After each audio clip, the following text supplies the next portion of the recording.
Alright, number 27, Flesh for Frankenstein. It's me, Nate Jackson, Criterion guy. Flesh for Frankenstein. Yeah, as you can tell, I don't have the DVD for this one. This is actually the first one I've been unable to find at my library. Thankfully, somebody put it online somewhere on some streaming site. So I just got finished watching it online, and so I just thought, oh, let's crank out the review. So here it is, number 27. Sorry I didn't get it done last night, but things can't come up like always as they do in my life. So, but here we are. It's a little afternoon review. Flesh for Frankenstein, Paul Morrissey, and apparently Andy Warhol, because in most places it's called Andy Warhol's Frankenstein. Some people call it Flesh for Frankenstein. But I like Flesh for Frankenstein because then I can sing like Billy Idol. Flesh for Frankenstein.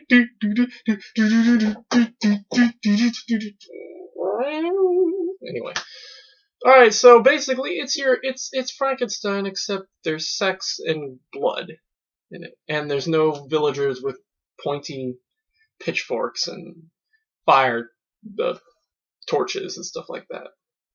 Basically, the Baron Frankenstein is trying to create a human race or a mutant race of his own creation, like making a male creature and a female creature, and then having them mate, and they have little babies and all that. And he ends up chopping off the head of this farmer who's caught by the Baroness making love to some woman in a field, and she ends up taking him back to the castle and making him work for her, but mostly just have sex with her. But anyway, yeah. But the Baron cuts off his friend's head and puts it on his monster, and basically it isn't until after the monsters are finished that they find out that apparently the mailman is not interested in sex. He's asexual. He has no desire. And this is kind of alluded well early on when the farmer and the friend go to a bordello, and the friend has absolutely no interest in being with the women or anything, while the farmer is just taking them in and putting them to good use. Blah blah blah blah. Anyway, so yeah, that's the basic plot, and of course it ends pretty much toward the end. The friend, like, they reunite, the farmer and the friend reunite, and he convinces him that Frankenstein's the real monster here, and so he ends up killing him, and then, well, he kills his sister slash wife. I didn't really understand. I guess he married his own sister. Don't talk about this. But yeah, then they get married, and he kills her, and then he does all this death stuff, and he kills the Otto, his assistant, kills the woman because he's sexually attracted to her. He puts his tongue in her chest cut or whatever it is.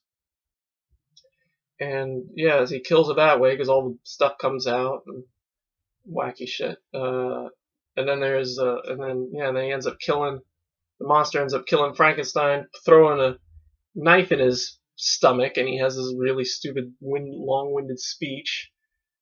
And then he's like, "All right, help me down," because the farmer's hung up on his hands. He's like, "Okay, what's going on here?" And he's like, "No, I must die here." And he tears his thing open, all the blood and guts fly out, and he dies there. So he's hanging there. And then his children, who've been helping him, throughout the movie, helping him get into the laboratory, come down with scalpels, and one of them turns the crank, and that's it. You don't know whether or not they're letting him down or they're going to cut him up to continue the work. I think you can probably assume that it's the latter, considering the music isn't very cheerful. Of course, the music isn't very cheerful for most of it. In fact, half of it is just that Wagner thing. I forget, it's from The Ring or something. The song that they sing in the What's Opera Doc. You know what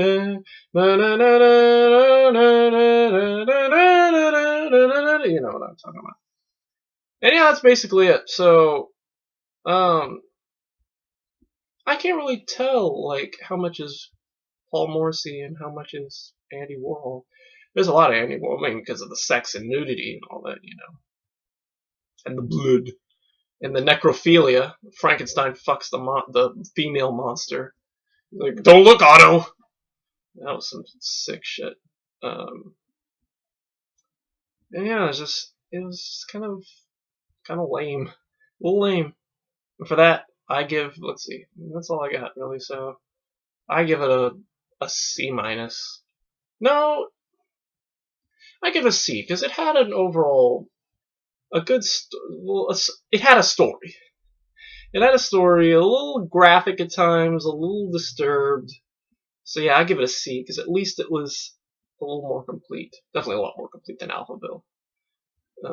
And that's all. As far as bonus features, there aren't any supplements, because this was, you know, it's been out of print for a while. Apart from some stills with the soundtrack, so nothing. And that's it. So thanks for watching. Probably tomorrow night we'll do Blood for Dracula.